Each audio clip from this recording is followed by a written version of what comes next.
Anakusa kwa tukio lako kubwa ambalo limefanya leo uje hapa ndani, hongera pia. Bwana asante sana asante sana. Na ukizingatia huu msimu bana ni wa uchaguzi, watu wengi tuko busy na uchaguzi, lakini wewe ukasema wewe umeng'ang'ana huko tutaenda huko kabisa. Tupe experience kwanza, hii imekuaje? Yani kipindi hichi tuko busy na tiki pale Oktoba, lakini wewe lakini bado unang'ang'ania na umeweza. Hata nilivyokuwa nimefikisha kwenye management yangu walikuwa ni kitu ambacho wanakilalamikia sana kwamba kuna nini, kuna kampeni sasa hivi watu wako busy wana discuss mambo ya kampeni na nini. Lakini mimi nilikuwa najuza swali moja tu kwamba kipindi cha kampeni watu wasikilizi ngoma kweli au kipindi cha kampeni watu waendi club, sababu kampeni sio msiba. Na sisi sasa hatujachagua kwenda kwenye kampeni, tutakula wapi? Kwa hiyo nilifikiria hicho kitu, lakini nikaona naweza ngatumia ngo nyingine kwa sababu kampeni inahusika na jamii. Kwa na mimi naweza nikafanya muziki ambao unaigusa jamii na matukio ambayo yako ndani vikendana na kampeni tu. Kitu kizuri. Nikirudi kwenye Bumbuli Boy, ni EP na ngoma 6. Bana, albamu ya kwanza ya studio msanii Kusa, yani ya kwake studio ya kwake kabisa, katoa ina dakika 17 nimesikiliza, na jumla ngoma 6. Imetoka tarehe 25 mwezi huu wa 9 2025. Ndio tunaanzia hapa. Ongera kwanza, producer ni wa kwako mwenyewe. Production ni ya kwako mwenyewe. Okay, producer, asante sana. Endelea. Tuanze na Bumbuli Boy na kwa ujumla album kwanza. Okay, kwanza namshukuru Mwenyezi Mungu na nawashukuru wote waliosababisha ili kufanikisha. Kwanza nianze na producers kwa sababu ndio watu wa msingi na muhimu. Watu wanasikia ngoma lakini nyuma yao wako wao. Producers wako wengi, lakini kuko na producers wangu official hapo, kuna Fefe na kuna G Brown Beats ambaye tunamuona pale mwisho pale. Jamaa akapata bahati ya kutengeneza mikwaju miwili, ndio producer pekee ambaye katengeneza ngoma nyingi kwenye EP yangu. Lakini pia kuna Cookie Daddy, kuna ndugu yangu kuna ndugu yangu Sky Beat. Kwa hiyo nashukuru sana, amefanya kitu kizuri. Kuna Chibi. Kwa hiyo ni kitu kikubwa sana, na I hope hii ni EP ya album ya tofauti sana na nyingine zote kutokea. Kwa nini Bumbuli? Cha kwanza kabisa mimi ni yangu ilikuwa ni kuishika jamii, kwa sababu watu wengi wamezoeka kutoa muziki ambayo zimejaa nyimbo ndani yake, na ukisema kuhusu nyimbo, si tumetoa nyimbo na kuzoeleka sana. Lakini pia yangu mimi nataka iguse jamii na kugusa watu ambao pia hawajiwezi. Kwa hiyo kuita Bumbuli Boy ni sehemu nilipotokea, na hata ukichunguza ukiangalia pale sehemu ni kijijini sana. So hiyo tunakupa tafsiri kwamba mwana amepambana hadi kufika hapa lakini hajasahau nyumbani. Nasikia kuna watu itakiwa uwepo kwenye ngoma lakini ilishindikana kutokana na wao. Yani wewe umejibu kisiasa sana ili swala. Yani kuna wasanii na mmoja watu ambao walitakiwa wepo kwenye ngoma, Lunya alitakiwa wepo nasikia. Ila ilikuwaje? Ujue muziki ni vibe kaka, kwa sababu ni biashara. Kwa hiyo huwezi kufanya kitu na mtu na kitu kufanya na mtu kitu kibaya. So Lunya tulienda hadi nyumbani kwake, tulifanya session pia, lakini hatakuwa na hiyo vibe ambayo tulikuwa tunahitaji. So yani kivipi uweke sawa hapa? Yani I think siku hiyo hakuwa sawa, labda kwa ajili ya kurekodi sana. So tulijaribu kutafuta kitu kwa wote na nguvu zetu, lakini hatukupata tunachokitaka. So baada hapo tukahilisha kwamba tufanye next time, na muda ambao uko ushafika nyimbo kuingizwa tayari digital platform. Aliingiza lakini haikuwepo ile ambayo wewe unataka. Tulianza kufanya lakini hatakuwa na hiyo vibe, hadi tukahilisha session kabisa. Yes, mimi nataka nifahamu pia, hivi birthday yako ya mwezi uliopita ulifanyia kule? Mwezi uliopita ni mwezi huu tarehe 18. Yes, ni mwezi huu, ilikuwa tarehe 18. Tarehe 18. Yes, ilifanyika kule pia. Ilifanyika Bumbuli Niliona namna ambavyo ulikuwa kwenye mazingira fulani vile ya asili, ukawa mnaimba zile nyimbo za asili. Ile kitu ilikuwa ni nzuri sana. Hongera sana pia. Yes, nakumbuka pia tuliweza kuongea, lakini natamani ungeweza kushare kidogo experience kwa ufupi sana, hata kama dakika 2 tu zinaweza kutosha. Ulituhadithia kitu fulani hivi ukasema utakuja kushare na sisi kuhusiana na namna sasa safari yako kutoka Bumbuli kuja ile mara ya kwanza, ile for the first time kuja kujitafuta. Mama alikufungia chakula, unajua kuna kitu fulani hivi natamani uweze kushare na watu ambao wanakusikiza wakati wao. Bana, mimi kwanza nimetokea Bumbuli, nimezaliwa hapo, nimesomea hapo na nimekulia hapo, na hata kuanza kujitafuta pia nilianza hapo, nilikuwa nafanya kazi ya bodaboda. So kule sisi mawazo yetu yote tulikuwa tunahisi kwamba tunahisi sometimes ni kweli kwamba mtu ukitoka pale kijijini sehemu ya kufanikiwa ni Dar es Salaam. Kwa hiyo ndio vijana wengi ndio ndoto zao wamalize shule twende Dar tukatafute maisha. So mimi siku ambayo nilikuwa nakuja Dar, kusema kweli sikuwa nimepanga sana, lakini nilikuwa sina jinsi, nilikuwa naupenda muziki wangu, nilikuwa naona nyumbani palivyo. So niliongea na mama yangu kwamba bwana mimi nataka niende Dar. Lakini kipindi kile nakumbuka mama hakuwa vizuri kabisa. Kwa hiyo akaniambia kama utaweza kufika mwenyewe na ukafanya mambo mengine, mimi nitakutakia baraka. Nakumbuka kuna brother yangu popote alipo, Mungu amjalie, anaitwa Chambo. Yo brother alikuwa anaendesha magari yale. Kwa hiyo ni kaka yangu, nimezoeana naye, alikuwa rafiki wa baba yangu sana. Kwa hiyo nilimfuata mchizi pale, nikamuomba, nikamwambia bwana brother mimi nataka niende Dar, ila nauli sina, mimi popote nitakaa. Akaniambia pale mbele pale kwa dereva pale kuna sehemu kama kuna engine pale. Pale Akaniambia pale nafasi zipo 2 pale. Kwa hiyo wewe mdogo wangu utajiachia pale, maisha yataendelea.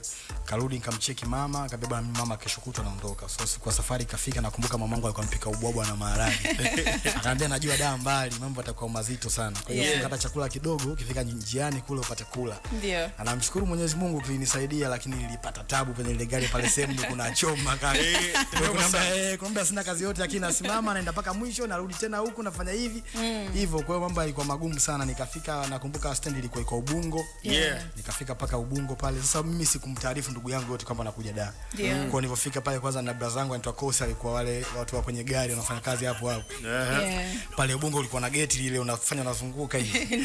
Sasa pale sehemu nilikuwa nishazunguka, maana nashangaa nimetokea tena Ubungo ndani. Yaani nimekutana naye kama mara 3 pale stand pale. Kia nikitokea huko na mwana brother yule mpaka ananiambia bwana unaenda wapi? Nikamwambia bwana mimi na ndugu zangu wanakaa sehemu moja panaitwa Kijitonyama Sayansi. Kwa hiyo nilipata direction ya kwenda hapo. Mimi nikifika pale nitakumbuka vitu vingi tu. Kwa hiyo akanifanyia maarifa, kusema kweli pale akanionyesha daladala za kwenda makumbusho. Nikamwambia ukifika ambia kushusha Sayansi, ukifika hapo utaendelea na shughuli zako. Kwa hiyo safari yangu ilikuwa hivyo. Tuje kwenye swala zima la ndugu yetu anaitwa Ali. Umekuwa tukigusa watu wengi sana, na umetugusa watu wengi, historia kwenda kumpa zawadi.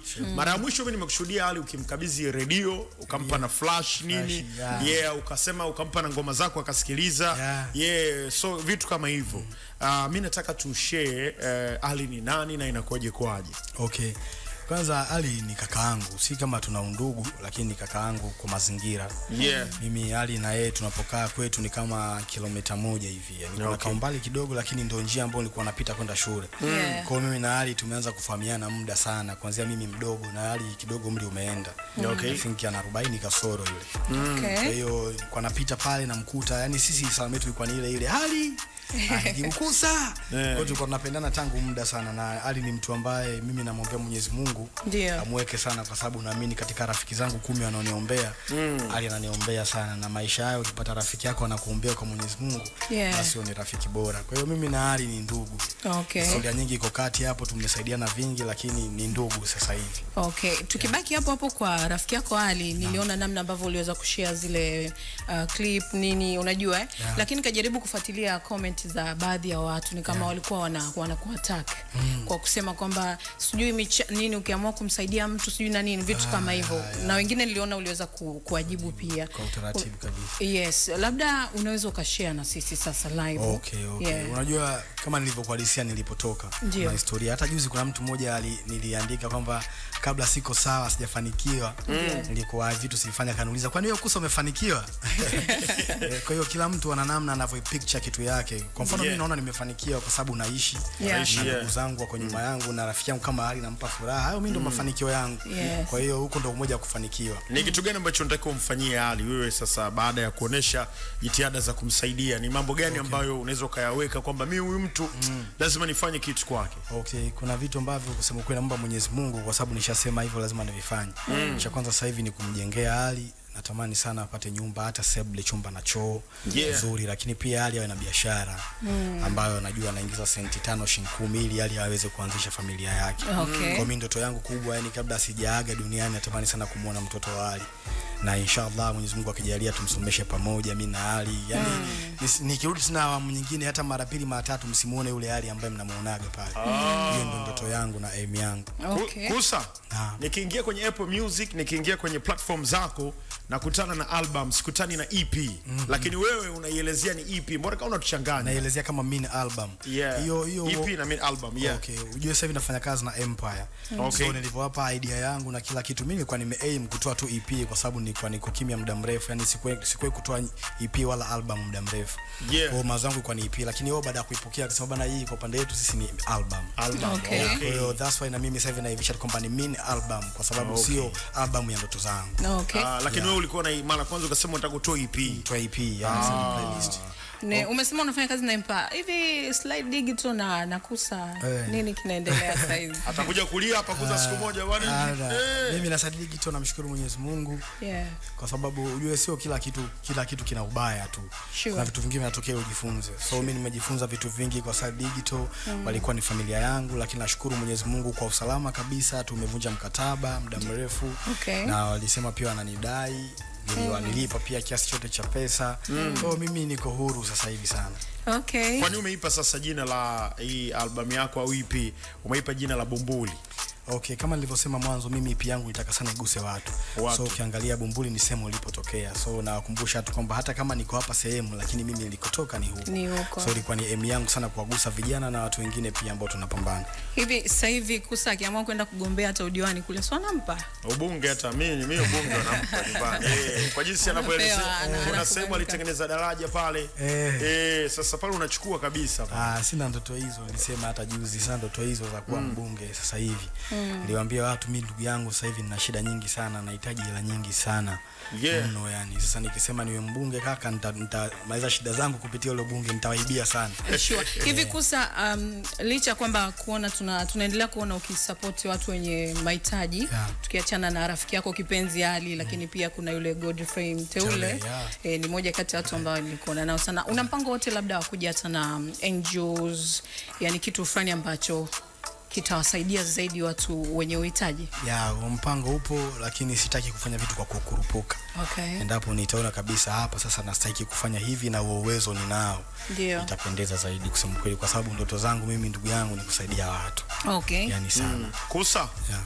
Amekuuliza swali zuri sana. Tuje usifiche, iongee kwa ukubwa ili tuweze kujenga.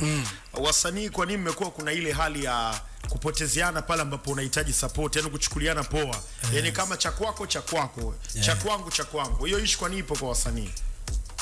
Mimi sioni kama ni kupotezeana sana, ila tu nahisi ni wao wanavyoiwekea hiyo mentality yao kwamba ukifanikiwa umefanikiwa. Siku zote lazima una taswira kwamba nikifanikiwa kuna kesho. Au mimi hapa niko hapa, lakini kesho kutwa bwana Edmund hapa anaweza kawa juu yangu. Kwa hiyo nahisi wao wanahisi kwamba wakishapata wamemaliza. That's why wasanii wengi wakishuka wameshuka. Okay. Kwa hiyo kuna watu ambao labda wanaomba support, ukuta kabisa hii support nikimweka fulani hapa ataua, lakini mwisho wa siku ile fulani anaiminyia au anaichukulia kawaida. Wapo, lakini mimi ndo ninachokisema, mimi sina lawama.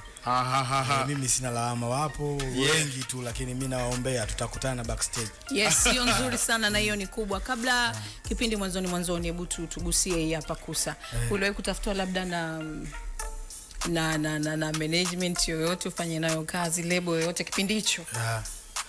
Washe kutafuta label kubwa tu.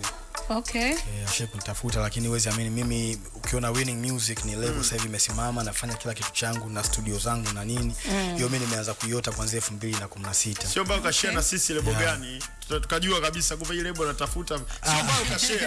Wanaendelea na mambo yao mazuri kabisa. Sasa sina haja kama watu ushashindana nao kufanya kazi, alafu unafika unaanza kuwa promote. Hivi kwa kwenye label kuna jenga au kuna bomoa kwa baadhi ya wasanii ambao wanajiweza wao? Inategemea na label. Inategemea na label. Kibongo hapa. Bongo ndio maana sina nategemea na label. Kwa mfano Wasafi imejenga watu wengi sana. Mimi naweza nikasema hiyo ni label moja wapo ya mfano. Sasa wamebaki wenyewe familia. Lakini wengine wako wapi? Wanaendelea. Kuna Harmonize tunamuona Mbosso anafanya vizuri, tunamuona Rayvanny anafanya vizuri. Kwa hiyo ni moja ya mfano mkubwa.